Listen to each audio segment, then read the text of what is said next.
Refael Menachem Meir ben Moshe Rubin, when he was a young baby, he was sick and he had Yana Machla. He was sent home with the advice and bracha of Rav Moshe Feinstein that he'll live past Chatzi Yamav. He was such a tremendous personality, and he touched so many lives through his short life. He had such a full life. In his 36 years, he was able to accomplish what many people don't do in a much, much longer lifetime.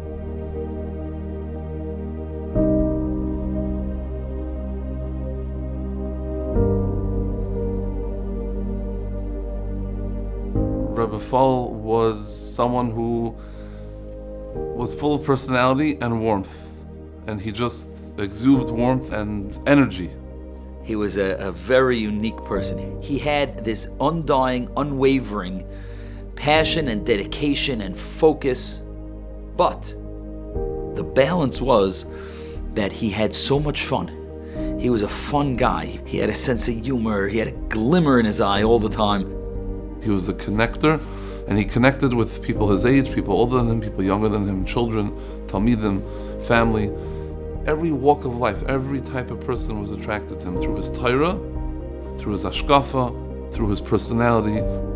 He really cared about people, and that's what brought out that conversation and that friendship, and that's how they got to know him. He saw the beauty in people that others didn't necessarily appreciate. When he got to know someone, he got to know them for what they were and not what they looked like or what they acted like. Very not judgmental person. He was an oheves habrios. He saw the potential in everybody. He looked how he could help a person.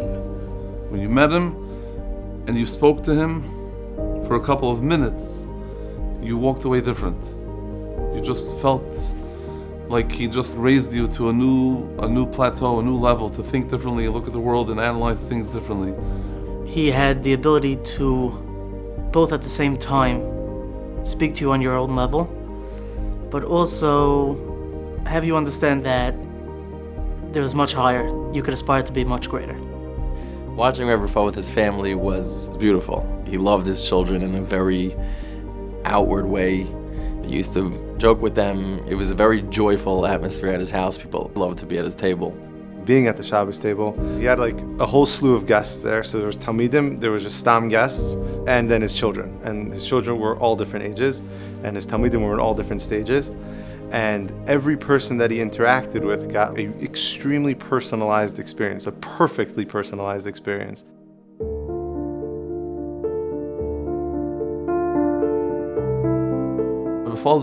Part of being a dreamer, he was a super confident person. He was confident in the kaiches that Hashem gave him. He knew exactly the tools Hashem gave him, and he wanted to use those tools. Opening up a yeshiva in Lakewood was not a unique enterprise. Refael had a unique approach to what he wanted to accomplish in establishing a yeshiva. 10 years later, the yeshiva is Baruch Hashem very sought after, and it's Baruch Hashem accomplishing the objective and the plan that Refael had set forth 10 years ago. The beauty and the warmth that he had in terms of interacting with people, I see how that pervades, people's interactions. I see how that pervades the learning. As we move into a new building and we're setting ourselves up towards the greater future, it would be very befitting that the yeshiva should be called on his name, because we're carrying out something that he created, that he defined, and he set forth to make happen.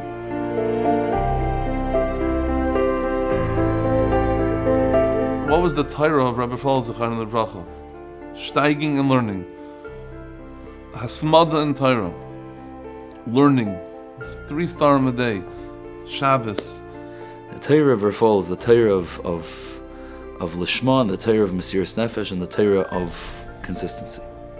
He used to come to yeshiva at times when he was barely able to move, and used to sit there and learn and steig, and not have enough koyach to barely get to his car to get home. But he persevered. There was nothing that stopped him from doing things for yeshiva, from coming to yeshiva, and from learning in general. It wasn't about him being Rosh Yeshiva, it was about yeshiva, the Bachram, and it was all centered around that. There's no such thing as a person who does what they do without the Mesiras Nefesh of the Rebbetzin.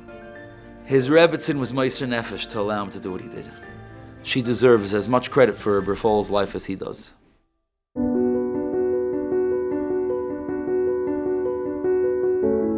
Refael felt that if a person will meet and fulfill his potential, he will have served Ribbono Shel Olam properly. He utilized every day, and he utilized his nisyonos and his milas, and he grew from that. I still remember, B'Sayf Yamav, I went to visit him in his house, and he couldn't even get out of bed. He was asking me questions, and then he said about himself, he said, he's not done yet. He still has a shlichus. He still has a lot to accomplish in this world.